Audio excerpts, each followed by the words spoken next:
ฟ้าฝนตกบ่ได้หัวบ่เอื้อยบ่ได้หัวติขออนุญาตให้เพิ่นหนีบไม้พี่น้องเอ้ยใส่อันอ้ายไปใส่เอื้อยเพิ่นไปเฮ็ดเวียกไปเฮ็ดเวียกโดยโอ้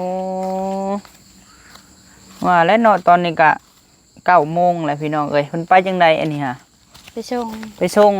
โอ้พี่น้องเอ้ยรถมอเตอร์ไซค์คู่ใจเพิ่นเนาะเป็ดนะเอามาเลยเนาะเอ้ยเนาะโดยมาให้จักโตนี่เอ้ยสาให้เบิ่งมึงดู10 โต10 โตงามอีหลีเนาะอันนี้ฮะโอ้เพิ่นเอาอันเอานี่อ้อมไว้พี่น้องเอ้ย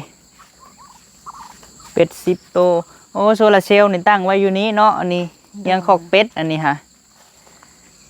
คักอยู่เนาะมันก็เหมาะสมอยู่พี่น้องเอ้ยแล้วเนาะบ่ได้มาแต่หึงเลยพี่น้องเอ้ยมันหักมันขาดแล้วโดยตอนนี้ก็หลุดออกมาแล้วจักสิอยู่ได้ฮอดมื้อใดพี่น้องเอ้ยบาดนี้ยางมาทางพิกัดอันเหนียวๆดอกประทานยางโดยโอ้ยพี่น้องเอ้ยโอ้เนาะมันอันน่ะเบิดแหละเนาะเอ้ยเนาะกินเบิดแหละทางในหาเบิดแหละพี่น้องเอ้ยจังไดบาดนี้กินคูเช้าแล้วพี่น้องเอ้ยเช้ามันก็หักไปเลยได้เฮ็ดจังไดบาดนี้เฮาสิเปลี่ยนบ่หรือว่าแนวใดเอาอยู่ไปซะก่อนเนาะเอ้ยเนาะจังไดมันก็สิว่าแนวใดพี่น้องเอ้ยกระเทือนเฮามาเลยทางนั้นได้ซะเอ้ยปวกขึ้นคูเช้าแล้วเด้โอ้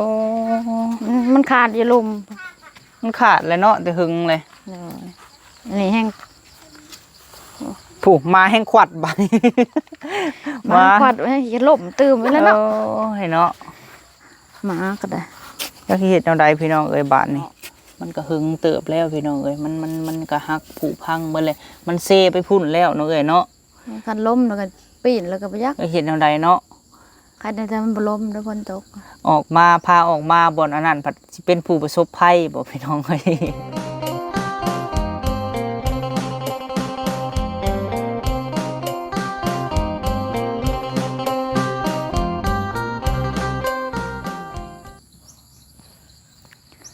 โดยกราบสบายดีพ่อแม่พี่น้องสุขคนเด้อพี่น้องเด้อเนาะพบพ่อกับบ่าวพามี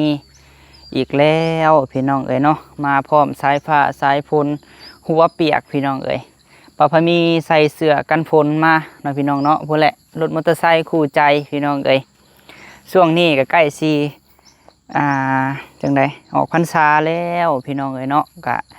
สิฝนตกนำแน่พี่น้องเอ้ยการไปกันมาบ่าวพามีกะอยากยังยากแน่พี่น้องเอ้ยพอฝนตกแห้งทางออกมาแต่เฮือนก็ยากเนาะพี่น้องเนาะก็เลยว่าไปมามันกะยากแน่พี่น้องเอ้ยพบพ่อมื้อนี้เนาะพี่น้องเนาะพี่แหละบ่าวพามีเข้ามาเตาถ่านพี่น้องเอ้ยเข้ามาที่ใหม่ของเอื้อยสาเนาะพี่น้องเนาะเข้ามาอัปเดตเบื้องก่อนหลังจากมื้อวานนี้พี่น้องเอ้ยว่าสิมาแล้วบัดค่ำมืดแล้วก็บ่าวพามีบ่ได้มาพี่น้องเอ้ยก็พยายามเมื่อเว้นแน่พี่น้องเอ้ยเพราะว่าย่านบ้านเฮาช่วงนี้ก็ซาแบบหลายๆอย่างนะพี่น้องเนาะปุ่นจี้บ่าวพามีก็ย่านพี่น้องเอ้ยพยายามเมื่อพร้อมน้องลาตีแล้วก็เมื่อพร้อมน้องเคยพี่น้องเอ้ยงั้นเมื่อค่ำผู้เดียวก็ย่านเนาะเอาพี่น้องเอ้ยจังไดก็บ่าวพามีก็ขอฝากนี่เด้อเนาะพี่น้องเนาะเขตของเอ้ยสาพี่น้องเอ้ยบ่าวพามีอีตนสงสารลาวพี่น้องเอ้ยอยู่แต่ในป่า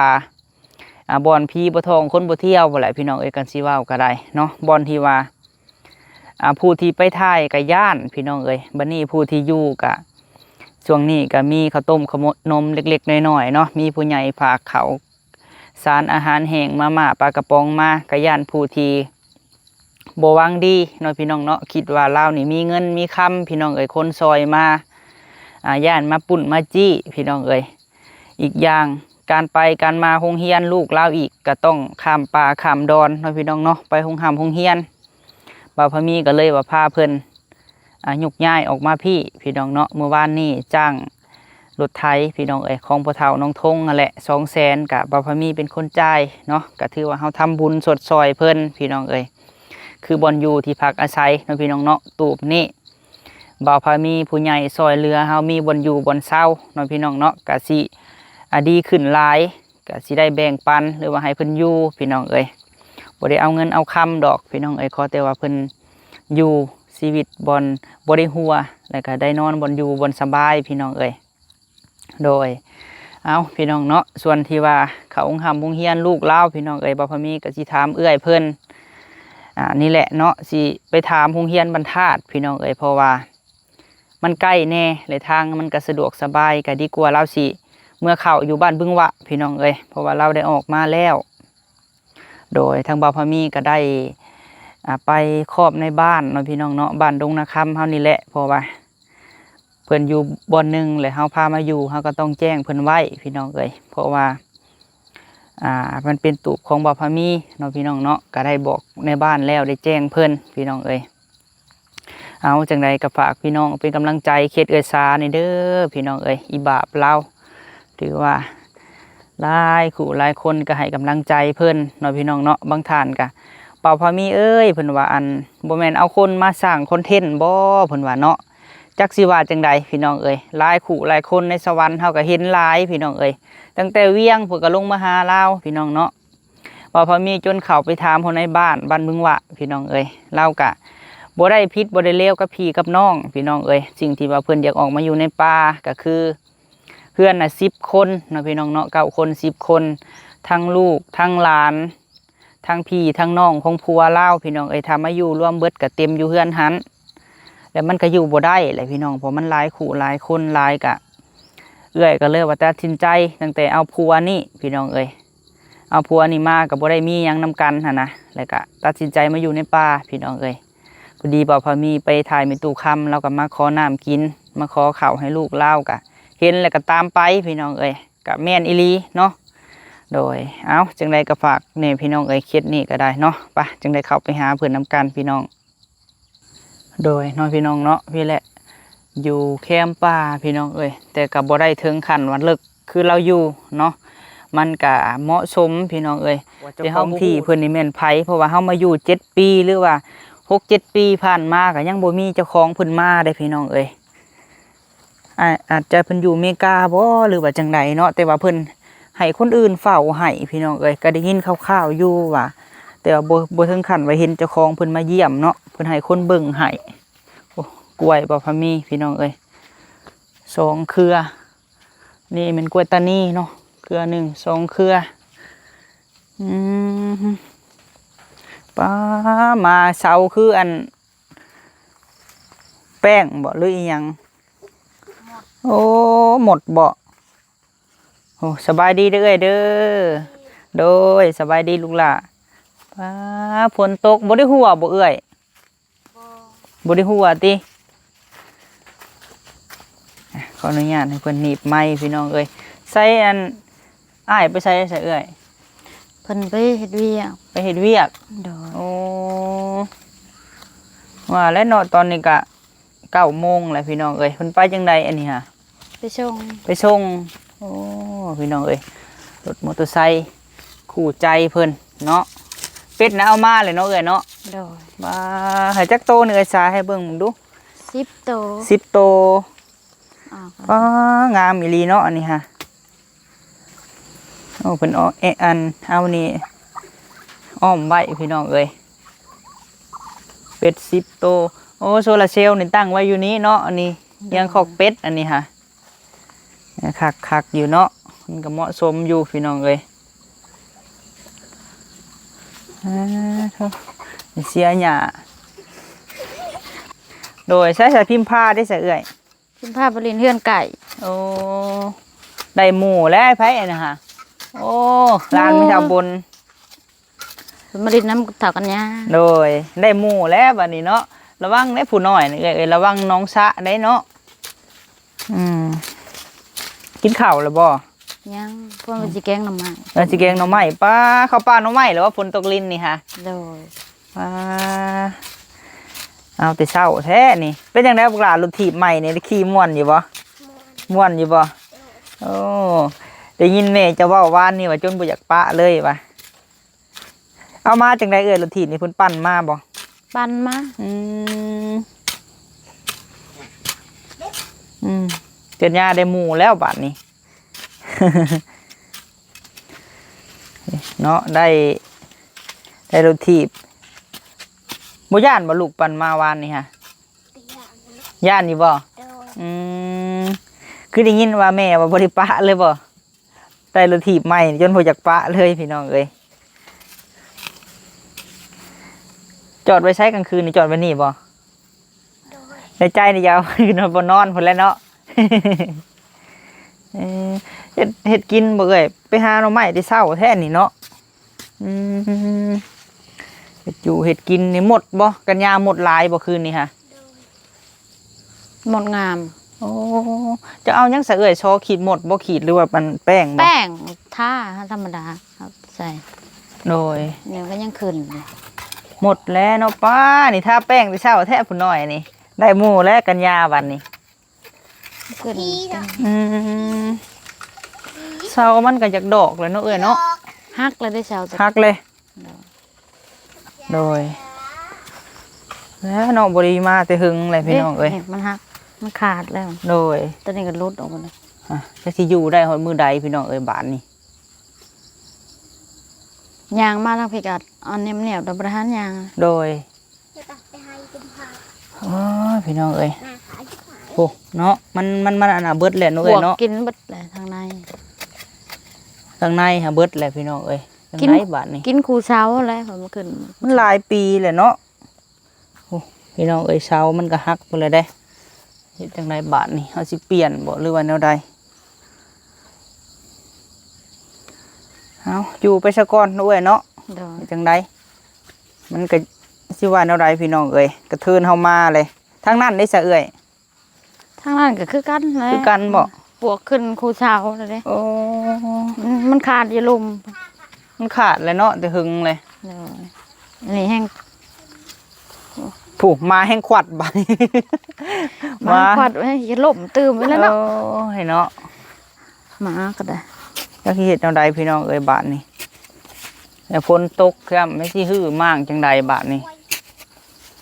เสานี่หันรวมแล้วหันมีอยู่อันหลายปีอยู่เอ้ย เดี๋ยวเฉพาะแล้วอย่างมันยัง โดยแล้วก่อนหน้านี่ก็หลายปีเติบ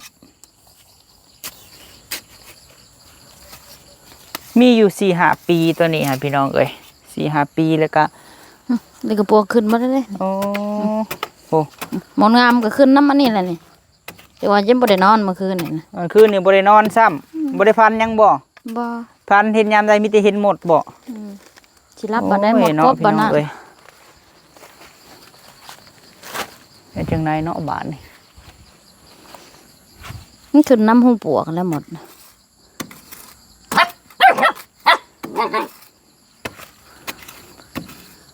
ปลุกใหม่บ่หรือว่าจังไดเนาะเอ้ยสาเนาะ เดี๋ยว เฮ็ดแนวใดพี่น้องเอ้ยบ่ได้นอนซ้ำบ่ลูกคืนนี่ค่ะโอ้ หมอนงามครบบ าปก็บ่เนาะหาเสาตัดใหม่บ่เนาะพี่น้องเนาะอยากให้ FC คอมเมนต์บอกบ่พามีแน่เพราะว่ามันอยู่บ่ได้อันนี้ก็ได้มันหักเบิดเลยมันหึงแล้วพี่น้องเอ้ยนี่อันนี้มันก็อยากลิลงเบิดเลยเนาะปกติแล้วคนบ่มาอยู่ก็หลายปีเติบแล้วเนาะเอ้ยเนาะเฮาบ่มาอยู่ก็ได้ ตั้งแต่เฮาบ่ทันมานอนนี่ก็ฮอดแล้วบ่แม่นปีหนึ่งแล้วบ่ที่ว่าเฮาบ่ได้มาอยู่นี่ปลุกก่อนหน้านี่ก็หลายปีเติบเลยเขาคือเฮ็ดจังไดเนาะอ้ายเพิ่นเอาไปแค่ก่อนจะไปแก้แบบหยัง แก้แบบเพื่อน แบบเพื่อน เขาเทคานแล้วก็ไปแก้ บัดนี้หันรถนะรถคันเดียวเนาะเอ้ยเนาะ โดย บัดนี้ตื่นแล้วจะต้องไปส่งผัวมันบ่ โดย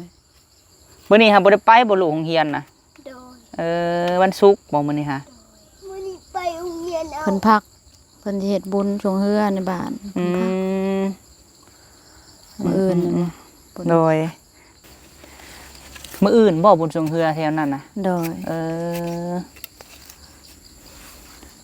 เบิ่งเนาะมันก็หึงเติบแล้วพี่น้องเอ้ยมันก็หักผุพังเบิดเลยมันเซไปพุ่นแล้วเนาะเอ้ยเนาะ คันล้มแล้วก็ปีนแล้วก็ไปยัก เฮ็ดแนวใดเนาะ คันแต่มันบ่ล้มแล้วฝนตก ออกมาพาออกมาบ่อนอันนั้นผัดสิเป็นผู้ประสบภัยบ่พี่น้องเอ้ยแล้วสิเฮ็ดจังไดบัดนี้แถวนี้มันก็บ่มีไม้เอ้ย โดย มีก็มีแต่เครือนี่เครือเฮ็นแหละพี่น้องเอ้ยปลานี่ก็ได้เพิ่นก็อันนั้นเบิดแหละ สิตัดไม้แบบได้มาอันเฮ็ดตูบนี่เนาะเฮือนนั้นมันก็เฮาเฮ็ดไม้บ่หรือว่าจังไดเลยแล้วซื้อสังกะสีมาใส่บ่เจ้าว่าเนาะเอ้ยเนาะหรือว่าแนวใด โดย เพราะว่าเฮามีตัวนี้อยู่ชั่วคราวไปก่อนบ่ โดย เลยเฮ็ดตัวใหม่ขึ้นมาบ่แหละอันนี้มันก็ฮักเบ่แล้วเนาะเอ้ยเนาะ โดย มันฮักเบ่แล้วได้พี่น้องเอ้ยเนาะ ค้างมันหัก ค้างอันนี้ฮักเลยมันลิออกจากกันเลยแต่หึงเลยเฮาก็บ่ได้ออกมาฝนลมเสามันก็เป็นบ่แม่นเสาไม้แดงเอ้ยเสาไม้กระดาสร้างเอาไว้เสาไม้อันอื่นมันก็สิทนอยู่ดอกเพราะว่ากระดาสร้างโอ้มันก็หลายปีแล้วเนาะเสาเป็นเสาน้อยซ้ำโดยบัดนี้อันคือไปโรงเรียนน่ะเอ้ยบัดนี้ตอนเช้าแหละคือบัดนี้แต่ละมื้อเริ่มใหม่ก็คือเจ้าสิมาส่งเพิ่นบ่หรือว่าจังได โดยไปส่งแล้วก็ตอนแรกพุ่นแล้วจะมื้อเอา ตอนเช้าไปส่งตอนแรงมื้อเอา โดยเพิ่นกินข้าวอยู่โรงเรียน อืมโดยเอารถถีบกับบ่กล้าให้เมื่ออะไรเนาะมันไกลเนาะมันไกลพี่น้องเอ้ย เพิ่นก็จะขี่เมื่อแล้วรถเทปก็ครับมันไกลมันเมื่อยปั้นมัน โดย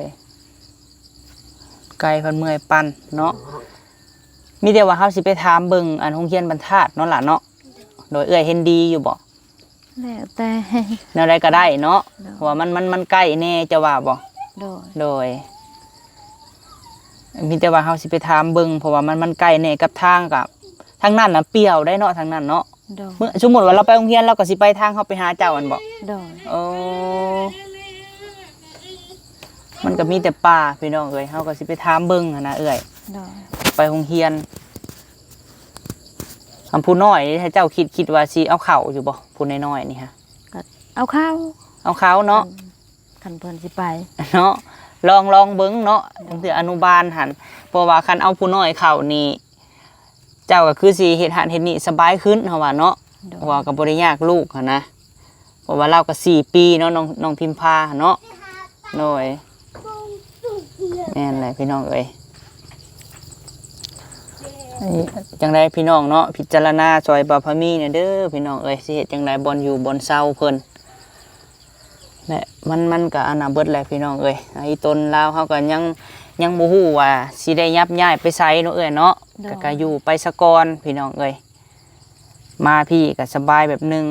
น้ำในอิหยังมันก็สะดวกสบายแน่แล้วก็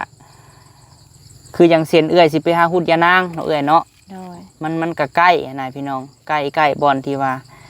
ไปหาหุดยานอกยานางพี่น้องเอ้ยใกล้บอนหน่อไม้ปกติเอื้อยอยู่พุ่นก็ต้องมาหาอยู่พี่แม่นบ่ โดย เอ มัน อ บ่มีก้อนไม้อยู่บ่ โดยมันนี้รถเราก็มีรถห้างคันหนึงพี่น้องเอ้ยมันตื่นเช้ามานี่ต้องอันไปส่งผัว โดย มาตอนแรกนี่ต้องไปรับบัดนี้คันผัวเอาไปแม่นบ่ พอเอาไปแล้วก็บ่ได้ไปใช้ ผัวเอาไปแล้วก็บ่ได้ไปไสพี่น้องเอ้ยอันเบรกให้เจ้าใส่แล้วเนาะเบรกหั่นเนาะเบรกหลังก็มีเว้าไปเลยเบรกตีนก็มีบ่ทางอัน มี เบรกหน้าก็มี บ่มีเบิ่งหน้า บ่มีเบรกหน้า โดย เบรกตีนให้ได้อยู่เนาะ ได้ เบรกหลังให้คันเร่งก็จะเปลี่ยนแล้วเนาะเอ้ยเนาะ เปลี่ยน โดย เปลี่ยนกับชื่อใหม่นี่บ่สิบ่ อนอยากซูซีกันบ่ได้พี่น้องเอ้ยเปลี่ยนหลายอย่างหักตาก็ยังบ่มีนบ่เอ้ย บ่ ป้าพาเฮาเบิ่งนี่โอ้ฝนก็สิมาแล้วงวนบักใหญ่หนึงพี่น้องเอ้ยเนาะโอ้พี่น้องเอ้ยมันหักเบิดเลย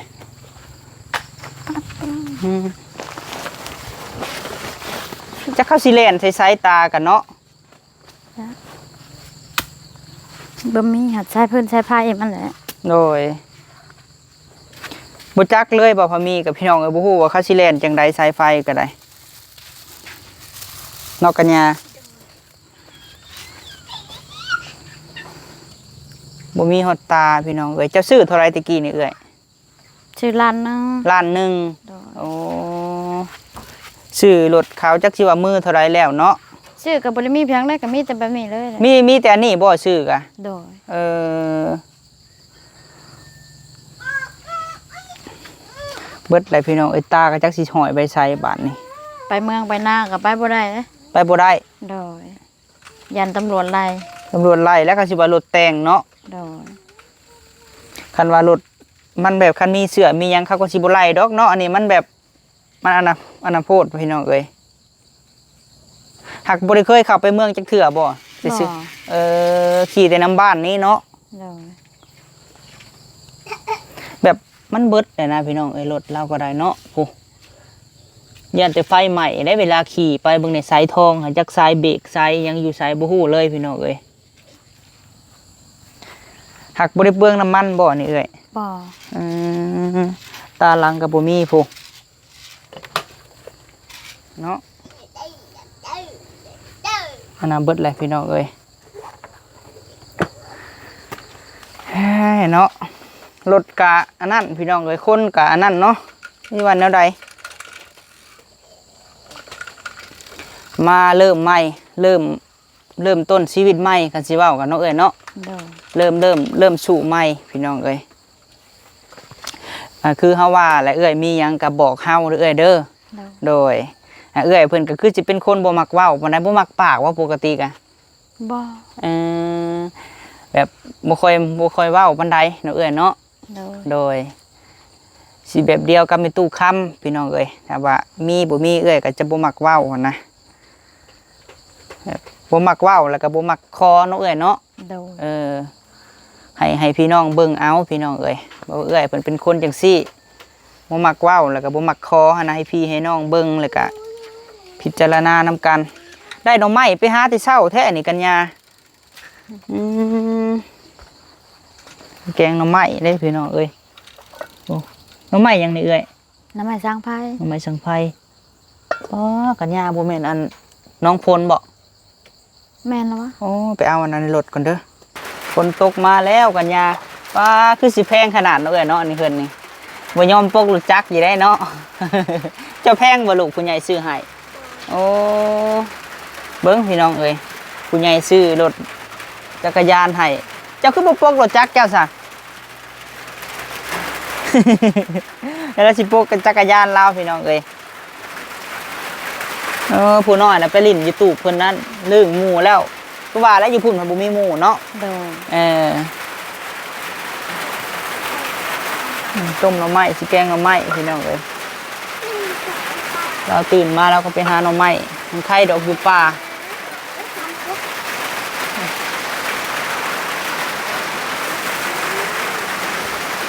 โซลาร์เซลล์อันหนึ่งมันเอาขึ้นไว้เทิงถูกพี่น้องเอ้ย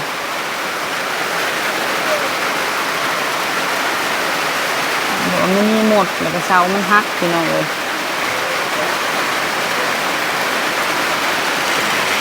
เป็นตกแล้วเอ้ยมันจะไปได้หรือบ่บาทนี่พอห่มใหม่ออกมาใส่แล้วบ่ลูกพอห่มใหม่ออกมาใส่เด้อยันวันหนาวกลางค่ำกลางคืนเริ่มใหม่เนาะเอ้ยเนาะเริ่มต้นครัวใหม่มาแต่เจ้าย่ายออกมาแต่เฮือนพุ่นเลยไผแก่ให้เจ้าซะเอ้ย ใส่รถจักร แต่รถจักร โดย เอามาเธอเล็กเธอน้อยเพราะมันบ่มีหยังเนาะ โดย สู้ๆเด้อลูกเด้อน้าบ่าวเป็นกำลังใจให้จังไดก็ฝากแม่ป้าพ่อลุงเนาะพี่น้องเนาะให้เพิ่นมีบ่อนอยู่บ่อนเช่า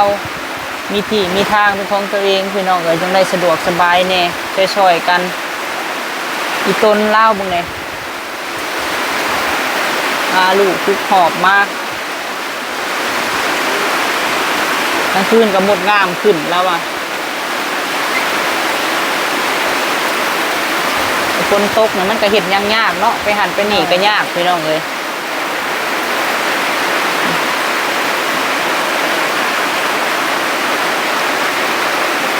ตัวเสาและมันพักเนาะเลยเนาะลักๆกระเสาพี่น้องเลยถ้าว่าเฮาเห็ดใหม่เฮาต้องบ่เผามากตัวนี้เลยเฮาอันตกตัดใหม่เห็ดใหม่แล้วก็จะมีช่องบอลลังนี่แล้วก็อีกลังนึงแต่ว่าอันนี้เขาก็บ่ฮู้ว่าฝนตกหนักๆแล้วยามมันล่มพี่น้องเอ้ยเครื่องกรองเราก็มีหลายอยู่ในเดือนในซานโอ้ยไปหันมานี่ยากนะฝนตก คนตกคนลินกับการไปกันมาแน่เนาะบัดรถก็บ่มีตาอีกพี่น้องเอ้ยมาค่ำมามืดถ้าว่าผัวเจ้ามาค่ำเด้อเอ้ยเด้อถ้าว่าเพิ่นเอาอันรถจักรไปให้เจ้าไปนั่งอยู่เถียงเพิ่นก็ได้อยู่ตูบเขาไม่ป้าบนพุ่นแหละไปนั่งอยู่พุ่นก็ได้เพราะว่าคันจะย่านเจ้าย่านกลางค่ำกลางคืนน่ะนะมันก็แคมป์ป่าเนาะแต่ก็คือสิบ่มีหยังดอกพี่น้องเอ้ยเพราะว่ามันกับป่ากะมันบ่ได้หกสำบอนเราอยู่มันก็มีตูบคนเถียงคนอยู่เพราะว่าไฟเราก็มีหั่นเนาะแล้วก็เว้าเพื่อไว้เพื่อผัวเรามาหลักๆก็คือรถนี่แหละพี่น้องเอ้ยบ่เห็นหุ่งเห็นเฮือง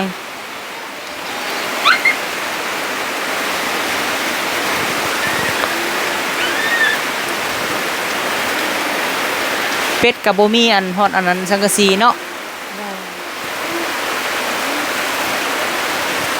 หัวเบ่แล้วพี่น้องเอ้ย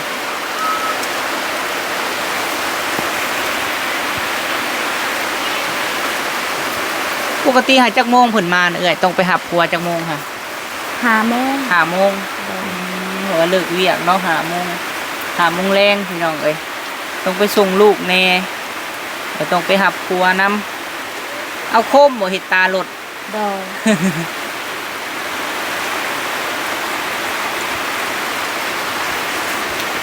กันน้องกัญญามาเฮียนบรรทัดก็ยังว่าไปเองได้เนาะลูกเนาะตอนเช้าก็ปั่นไปตอนแรกเขาก็ปั่นมาเพราะว่าทางมันก็สบายอยู่พี่น้องเอ้ยเพื่อนอันสุดสายบรรทัดมันมีเฮือนคนเบิดแต่ถ้าว่าเขาไปกลางคืนเขาก็ย่านนั่นแหละแต่ว่านี่มันก็สะดวกสบายแน่เอามีแต่ว่าอยู่ไปก่อนจังใดก็เอ้ยเนาะเอากะถ่ายให้คลิปให้แม่ป้าพ่อลุงเบิ่งขอให้มีผู้ใหญ่ใจดีใจบุญเนาะสมทบซอยพอได้มีบนอยู่บนเศร้าให้เอื้อยเพื่อนพี่น้องเอ้ยแต่ตอนนี้กะมาพักเศร้าหั่นแหละพี่น้องเอ้ยมาอยู่หั่นแหละอยู่ไปซะก่อนแล้วก็สิหาบนอยู่บนเศร้าแบบเฮ็ดตู้เฮ็ดหยังนี่แหละพี่น้องเอ้ยบอนที่ว่ามันแน่นหนาแน่บอนที่ว่ามันเศร้าคักแน่เนาะยังไงฝากพ่อแม่พี่น้องเป็นกำลังใจให้บ่าวพามีแน่พี่น้องเอ้ยผู้ที่หาบนอยู่บนเศร้าให้เพิ่นเนาะโตคนแห้งอลีกันยาเอ้ยได้เบาๆสิไปได้อันนี้โอ้คนมาเลยพี่น้องเอ้ย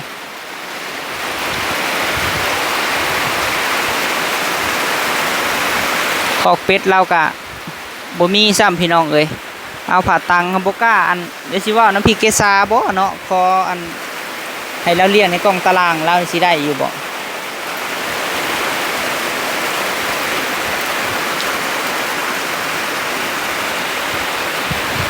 กำลังง่ายครัวใหม่ก็สิประมาณนี้แหละพี่น้องเอ้ยยัดง่ายมาใหม่